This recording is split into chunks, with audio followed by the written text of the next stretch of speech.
ကဲခုတင်ကြမှာတော့ span tab အကြောင်းဖြစ်တယ်ပေါ့နော်ပထမဗီဒီယိုသူ့ရဲ့ရှေ့ရဗီဒီယိုဖိုင် div tab တုန်းကပြောခဲ့သလိုပဲ div tab နဲ့ span tab ဟာnature သဘာဝချင်းခက်ဆင်ဆင်ပဲဟုတ်ပြီနော်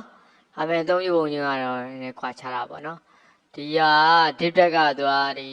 divided section တွေပိုင်းတဲ့နေရာမှာသုံးတယ်ဟုတ်ပြီတော့သူဒီ block element ဖြစ်တယ် span ကျတော့အဲ့လိုမဟုတ် span က inline element ပဲဖြစ်တယ်အဲ့တော့ခေါ်လို့ရှိရင်ပုံစံမှာ teacher element မရှိဘူးဆိုရင် span ကိုအသုံးပြုလို့ရတယ်။ဒါလေးကိုကျွန်တော်တို့ control F12 နဲ့ get run ကြည့်လိုက်အောင်။ဟုတ်ပြီနော်။ဒီဟာလေးကိုဆိုတော့ဒီ we can do the tab ဒီဟာလေးကိုကျွန်တော်တို့ကအနီအောင်လေးဖြစ်ဝါတော့ဖြစ်ချင်တယ်။အစိမ်းအောင်လေးဖြစ်ချင်တယ်။ဟုတ်နော်။ဒါဆိုဒါဒီတော့တီးတဲ့စင်တို့ element မရှိဘူး။အဲ့ဒါစင်တို့က span element ကိုသုံးမယ်ပေါ့နော်။ကြည့်တော့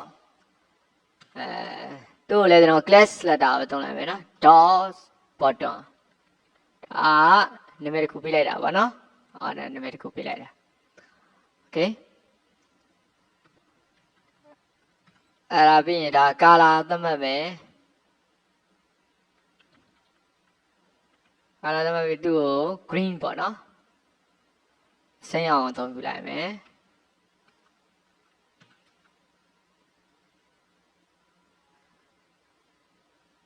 ဟုတ်ပြီနော်ကဲဒါလေးကိုကျွန်တော်တို့ span tab လေးကိုသုံးပြီးသုံးလိုက်မယ်အဲ့တော့ဒီမှာ span ဟိုမှာ class ကိုသုံးတာဖြစ်တဲ့အတွက် css class ပါတော့ bottom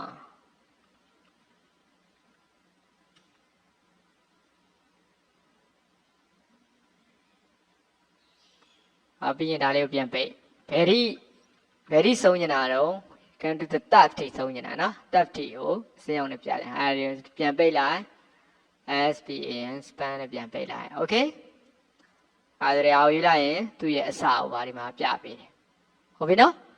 ကြည့်ဒါပြီးတော့ဒါလေးကိုတင်လိုက်မယ် save တော့ဒါကိုကြည့်လိုက်ဟုတ်ပြီနော် reload တက်လေးလုပ်ကြည့်အောင်ဒီမှာစင်းအောင်ပါပြီဟုတ်ပြီနော် span ဒီ inline တက်ဖြစ်တဲ့အတွက် inline element ဖြစ်တဲ့အတွက်